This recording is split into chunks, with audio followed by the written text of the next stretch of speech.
Alright, let's continue talking about the rest of our uterine pathology. On this slide, we're going to be talking about our endometriosis and our postpartum endometritis. And a way to think about this is endometriosis is going to be uterine tissue in places where it's not supposed to be.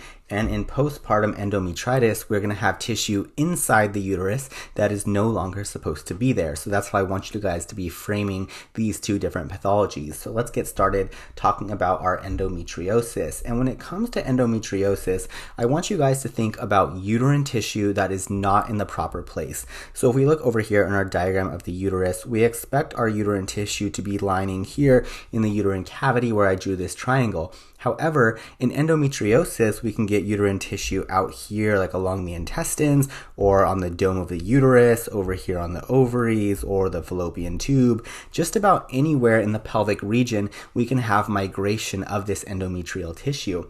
And this usually migrates along the path of venous return, which I'm representing with this blue line. And also it can migrate with this lymphatic return, which I'm drawing in our green here. So that is going to be the route on which this endometrial tissue kind of moves to other portions of the pelvic region where it can start to cause pathology. So let's kind of review. We have extrauterine endometrial tissue. That is the definition here. It is uterine tissue outside of the uterine cavity. The ovaries are going to be our most common site, but we can also see it at the uterosacral ligaments, the rectouterine pouch, parts of the peritoneum, essentially all of these regions of the pelvic area.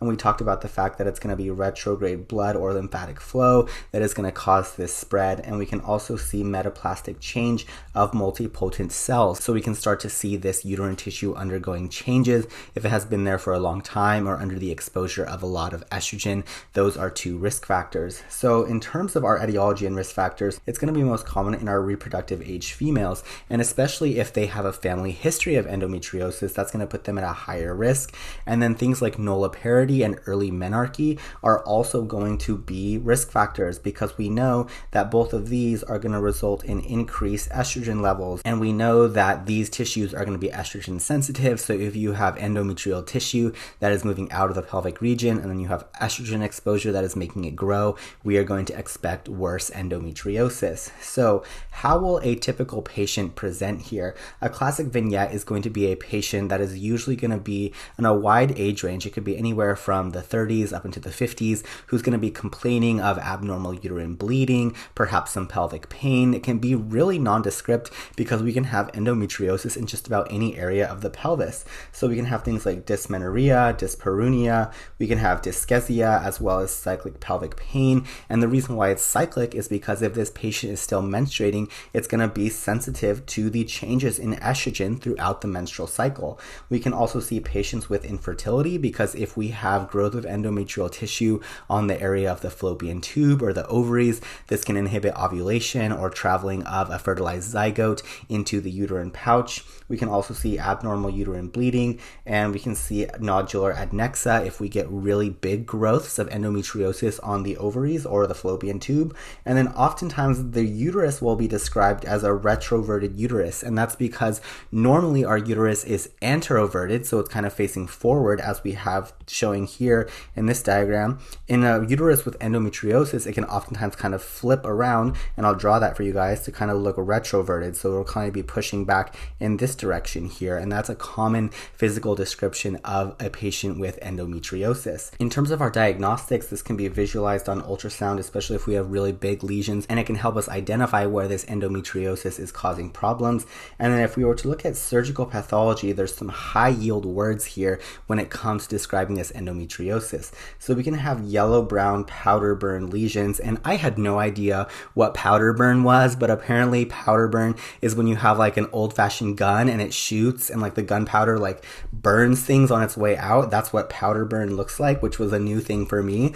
And so this is an example of that powder burn lesion here. You can see it's kind of like this yellow, gray, dusty gold color, and that's going to be when the peritoneum gets endometriosis, as opposed to our other lesion, which is going to be an endometriosis endometrioma, and this is going to be a blood-filled cyst on the ovarian tissue, and it's composed of endometrium, and so we call this a chocolate cyst. And so if we were to look here at our ovary, you can see a cool example of chocolate cystic structure right there, and you can see that this is pointing to what would be the ovary in our overarching diagram of the pelvis, whereas the peritoneum would be out here lining the pelvic structures. In terms of managing our endometriosis, it's going to depend on how severe the symptoms are. We can treat this symptomatically by just giving patients NSAIDs, or we can actually go to the root of the problem and we can kind of try and tackle the hyperestrogenic state that may be making this worse. And we would use things like OCPs, GnRH agonists, progestin, or danazol here. So all these green things that I'm highlighting would be trying to reset that estrogen balance in the body. And then we can also manage this with surgical removal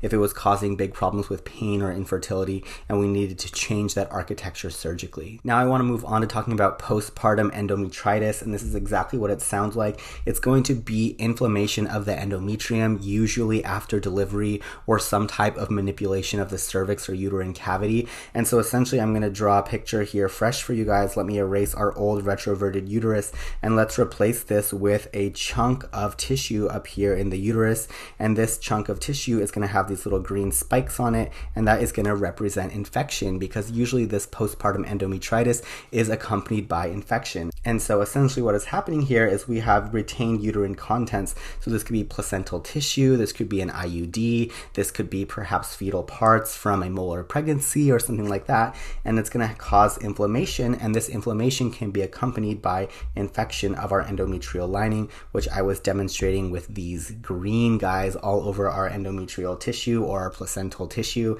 And essentially this is going to happen in our reproductive age women with some sort of recent manipulation of the uterus or cervix. So we're thinking like delivery of a baby, or maybe an IUD insertion or removal, or perhaps a uterine dilation and cuttage procedure. Something like that is going to be causing this abnormal finding in our endometrium. Also multiple cervical exams. So if you're poking around in the uterine cavity and introducing instruments in there that could seed bacteria, this could be another risk factor for causing our endometritis. But it's going to most commonly in a vignette be a patient who had a delivery and supposedly delivered all of the placenta, but then maybe hours or days later they're starting to complain of like blood continuing to come from the vaginal orifice, perhaps some pelvic pain that is out of proportion to what would be expected post-delivery, and then they're going to start getting things like fever and signs of like infection, and this can actually progress to be pretty bad disease. So we can expect postpartum sepsis or a surgical site infection or a peritonitis if this gets really out of hand. And so you kind of be looking for a progression of symptoms. We'll probably start with fever and vaginal discharge and abdominal pain, but this could get really, really bad. So we can start seeing like extreme uterine tenderness and perhaps foul-smelling lochia. That would be evidence that this would be infection that has gone beyond simple inflammation.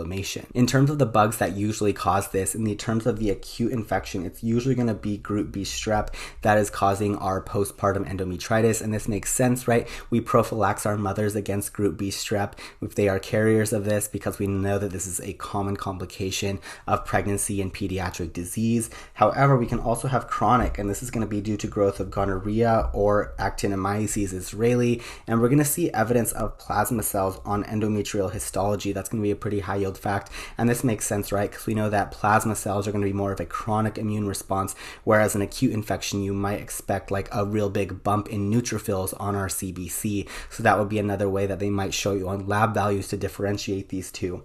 In terms of our management here, we're going to give clindamycin as well as gentamicin plus or minus ampicillin. So that ampicillin is going to be effective against our actinomyces or group B strep infections. However, we're going to need that clindamycin gentamicin combo for all the other suspects that we could be expecting, and that's why we usually treat these patients with a more broad spectrum management plan. So in terms of our high yield review, remember that endometriosis is all about uterine tissue that is not in the uterus. So we expect extrauterine endometrial tissue. It's going to be our ovaries that are going to be the most common place, and when it comes to ovaries, we're on the lookout for things like chocolate cysts. If it's on the peritoneum, we can expect powder burn lesions, and it's important to remember that this tissue is estrogen sensitive, so it's going to be responding to changes in estrogen, either in high estrogen states or in response to the menstrual cycle. And we also talked about postpartum endometritis, which is going to be most common in a patient who has just delivered a baby, but we can also expect things like IUD insertion or removal or any type of uterine manipulation, and this is going to present with signs of a infected uterus. So we're going to expect things like foul-smelling lochia, abdominal pain, and fever, signs that we have an infection here. We talked about some of our common bugs, and then we talked about the fact that we need to treat this with antibiotics. I hope you guys enjoyed this video. I can't wait to see you guys in the next one. Bye!